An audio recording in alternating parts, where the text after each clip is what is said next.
Simplement en guise d'introduction, pour ceux qui ne le savent pas, cette homélie est filmée et mise sur le site pendant la semaine. Donc, si vous décrochez, vous pourrez toujours réécouter. Alors, il me revient d'ouvrir cette année pastorale.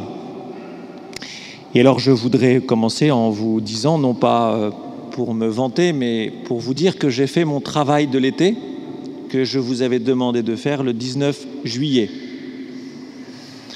19 juillet, je vous avais proposé de faire un exercice qui est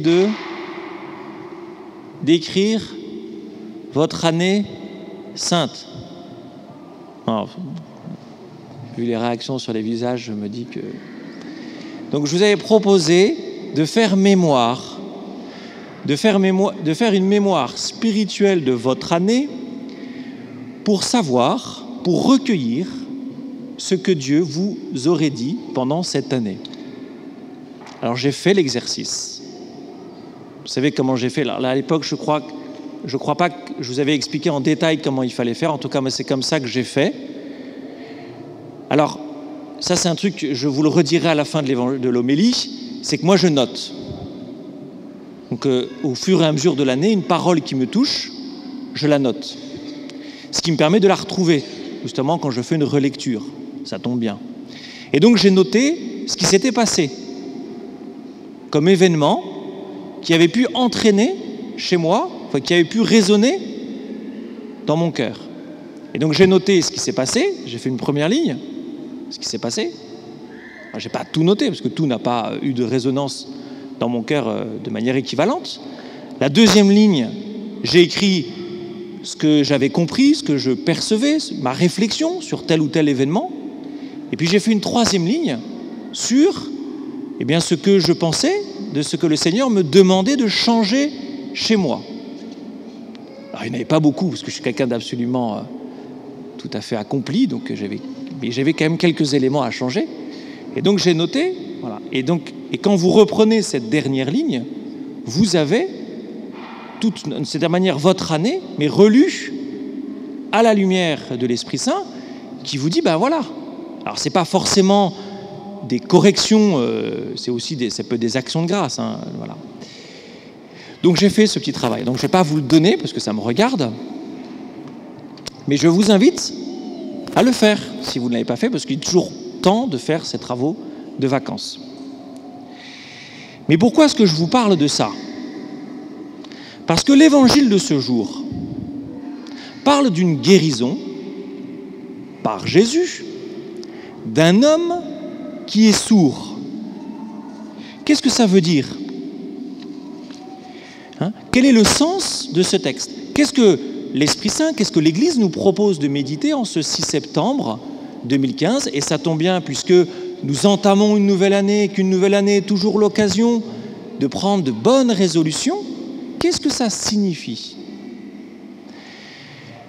Le Seigneur, c'est la parole de Dieu. Le Christ est le Verbe du Père. Dieu parle. Et dans l'Écriture, le premier commandement que vous entendez de la part de Dieu dans le Deutéronome, c'est un livre de l'Ancien Testament, ça commence ainsi: écoute Israël. Écoute Israël. Donc cela signifie que,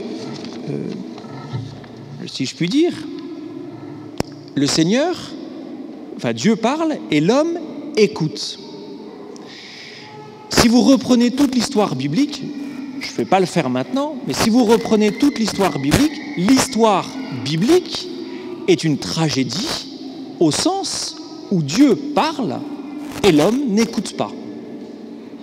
Vous pouvez lire tout le texte du livre d'Isaïe, et notamment les 35 premiers chapitres, dont celui que nous avons entendu, qui nous relate un homme qui se fait véhicule, qui se fait porte-parole de Dieu et qui constate l'endurcissement, la non-écoute du peuple de Dieu. Et quand vous prenez l'évangile de Marc, si vous continuez la lecture par rapport au texte d'aujourd'hui, vous entamez la lecture du chapitre 8, et en plein milieu du chapitre 8, vous avez ce verset, vous avez des yeux et vous ne voyez pas, vous avez des oreilles et vous n'entendez pas. Cette parole du Christ, elle vient directement, si je puis dire, du livre d'Isaïe, qui parle au peuple d'Israël avec ces mots-là. Alors j'aimerais bien, si vous me permettez, que tous nous prenions ce verset pour nous.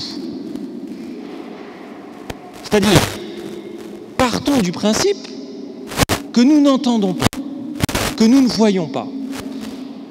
Je dis ça parce que, bien que souvent, nous risquons, ou plutôt nous n'avons pas suffisamment conscience de la puissance de la parole de Dieu sur un cœur d'homme. Nous n'avons pas suffisamment conscience de la puissance du Verbe de Dieu pour nous. Et quand j'ai commencé cette homélie en vous disant, j'ai fait ce travail d'été, j'ai voulu relire ce que la parole avait pu, non seulement toucher en moi, mais ce qu'elle avait pu entraîner comme changement. Parce que la parole ne se contente pas de nous informer. Tu as bien fait ceci, tu as mal fait cela, ou je ne sais quoi d'autre. La parole de Dieu veut nous informer et nous transformer. La parole, si vous me permettez une image qu'utilisent les prophètes, la parole, c'est le toucher du potier sur la poterie encore non formée, sur la terre glaise, la terre humide. La parole de Dieu, elle veut agir sur nos cœurs de cette manière. Si le Christ est venu sur la terre, c'est pour nous transformer par sa parole. Jésus n'est pas d'abord venu, ça peut paraître contradictoire ce que je vais dire là, mais Jésus n'est pas d'abord venu pour nous guérir de nos surdités. Il est venu pour nous transformer. Le problème, c'est que n'entendant pas, à cause de nos péchés ou je ne sais quoi d'autre, à cause du bruit ambiant, eh bien, nous ne pouvons pas être transformés. Et donc, la première tâche du Christ, s'il veut être entendu, c'est de commencer par nous guérir de nos surdités. Et nous avons tous des surdités à guérir. Nous sommes tous un peu autistes, au sens un peu enfermés dans nos univers. Nous avons beaucoup de mal à nous laisser percer notre carapace pour qu'une parole vienne nous toucher. J'ai presque envie de dire c'est quasiment inconscient. Rarement nous sommes dans une situation en disant « Dieu, je ne veux pas t'entendre ». Au contraire, on dit « Seigneur, donne-moi une parole ». Et d'ailleurs, quand on entend ce genre de texte, quand on voit l'action efficace de la parole de Dieu, où le Christ vient sur un sourd-bègue, le guérit en un instant, et si on a envie un peu de suivre le Christ, on se dit « Et moi ? Seigneur Jésus, viens faire la même chose dans ma vie ». Et c'est là où la guérison de nos surdités est compliquée, parce que bien souvent, nous voulons nous contenter d'une parole un peu magique, qui viendrait nous guérir comme ça, en un coup de baguette magique. Et nous n'aurions pas d'effort à faire. Alors, si ça peut arriver dans une vie, c'est complètement exceptionnel, et le plus souvent, de manière ordinaire, comme on dit, le Seigneur transforme une vie par sa parole, dans l'histoire, dans le temps, et ça prend du temps.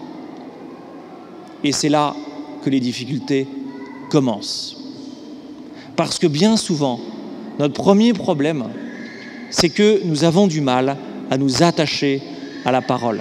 Nous avons du mal à nous attacher, plutôt à accepter le temps qu'il faut pour nous laisser transformer.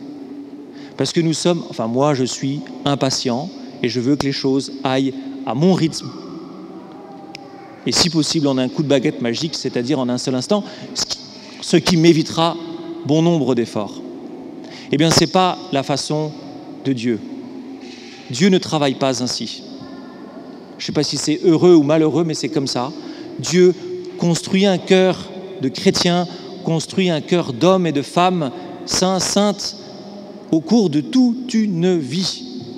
Frères et sœurs, vous serez saints dans le meilleur des cas au jour de votre mort. Et encore, peut-être, non, si. On sera saints au jour de notre mort. Mais tant que nous ne sommes pas morts, nous devons continuer à travailler, parfois à lutter. C'est ainsi. C'est la loi de la, si je puis dire, de la rédemption. Donc la première condition de possibilité pour que l'homme soit transformé, c'est que l'homme sache écouter. Et quand vous relisez l'évangile d'aujourd'hui et vous voyez Jésus qui vient toucher l'homme, pourquoi il y a tant de détails physiques, charnels, à ce toucher du Christ? Eh bien, c'est pour nous montrer la profondeur de l'action de Jésus, l'importance de l'action de Jésus, l'intensité de l'action de Jésus, qui vient comme un médecin, plus que nous ausculter, nous opérer une chirurgie en nous pour, j'ai envie de dire, faire sauter toutes ces barrières qui nous empêchent de l'écouter. Et donc, de la même manière que je vous invitais à entendre pour vous cette parole de l'Écriture du chapitre 8 de Marc, vous avez des yeux, vous ne voyez pas, vous avez des oreilles, vous n'entendez pas, je vous invite dans le même temps à entendre pour vous cet ordre du Christ aux sourds, ouvre-toi. Si vous avez assisté à un baptême récemment, ou si vous allez assister à un baptême, un des rites préparatoires au baptême, c'est le rite de l'ephata. Ça reprend exactement le mot araméen de ce texte, c'est-à-dire que le prêtre touche les oreilles et la bouche du nouveau-né ou du catéchumène adulte en disant « ouvre-toi ».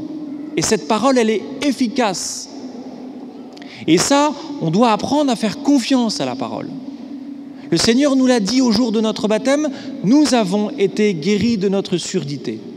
Alors après, malheureusement, nous avons pu remettre des choses, si je puis dire, sur nos oreilles et aujourd'hui qui nous empêchent d'écouter. Mais le Seigneur a commencé une œuvre au jour de notre baptême. Et ça, frères et sœurs, il s'agit de le croire.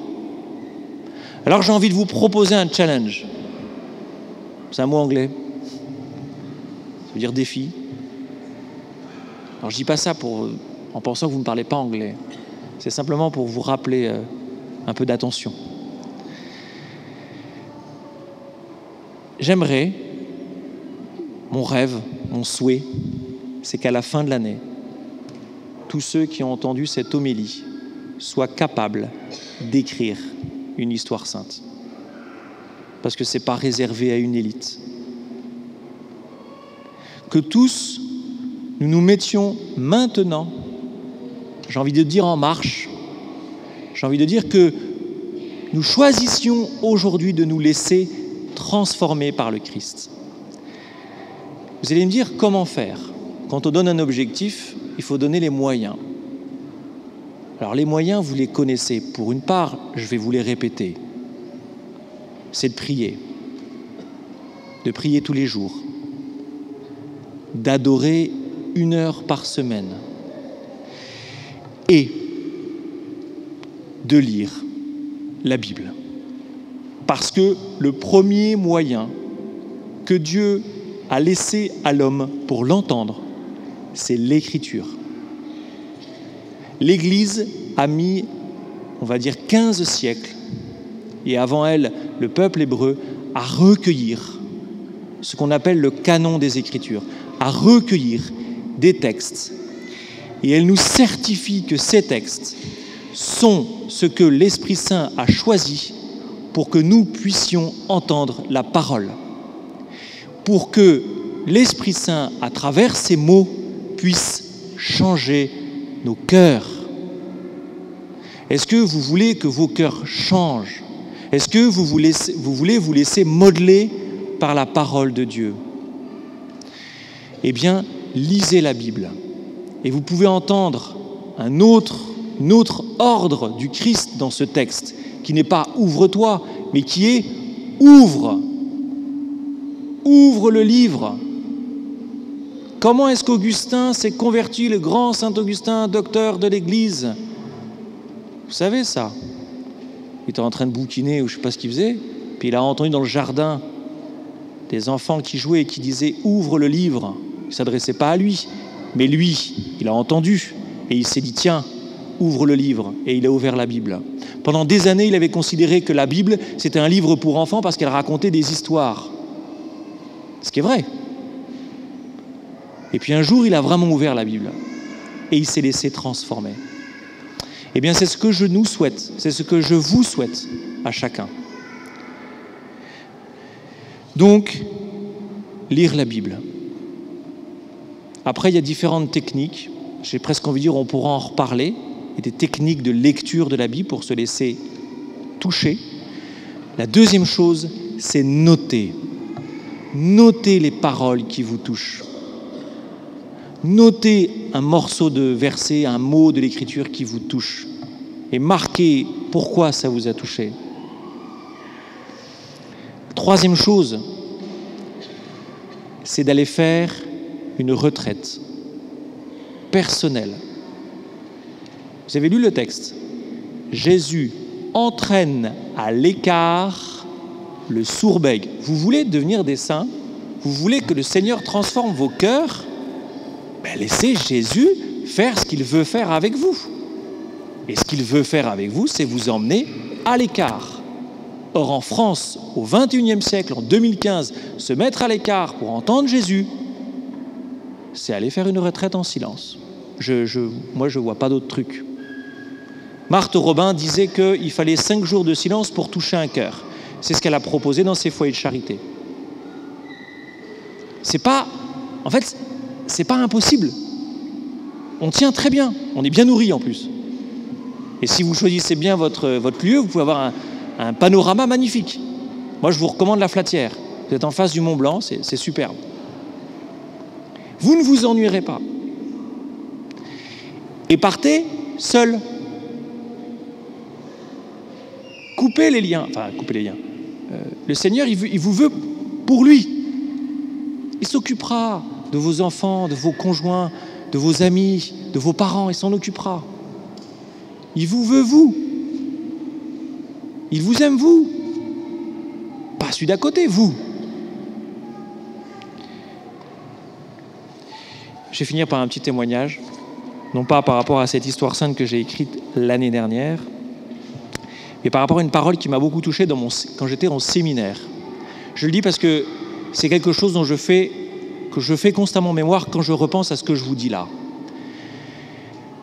Un jour que je priais, j'ai ouvert la Bible, je ne sais plus comment, et je suis tombé sur cette parole de saint Paul qui dit ceci: arrêtez de critiquer, arrêtez de râler, arrêtez de récriminer, ainsi vous serez des enfants de lumière, dignes de l'amour de votre Père. Je ne dis pas que ça a changé ma vie du tout au tout. Enfin, je ne dis pas que avant je critiquais, maintenant je ne critique plus. Je dis qu'à partir de ce jour-là, j'ai vu Dieu qui me disait: mon gars, tu vas arrêter de râler. Quand j'étais petit, mon père m'appelait grincheux. Je vous dis vraiment tout là.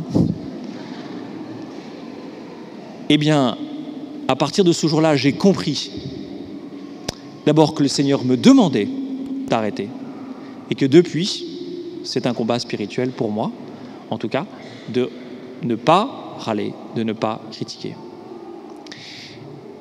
Ça marche. Ce que je vous dis là, ce que je vous ai dit pendant 15-20 minutes, je ne sais pas combien j'en suis, c'est vrai. Dieu a une parole capable de vous toucher et de changer vos cœurs. C'est vrai. Je vais terminer avec une citation du pape Benoît XVI dans sa magnifique exhortation apostolique Verbum Domini au numéro 50. Le Seigneur énonce sa parole afin qu'elle soit accueillie par ceux qui ont été créés par le Verbe lui-même. La parole ne nous est pas originellement étrangère et la création a été voulue dans un rapport d'intimité avec la vie divine. Là où l'homme, même fragile et pécheur, ça c'est nous, s'ouvre sincèrement à la rencontre avec le Christ, là commence une transformation radicale.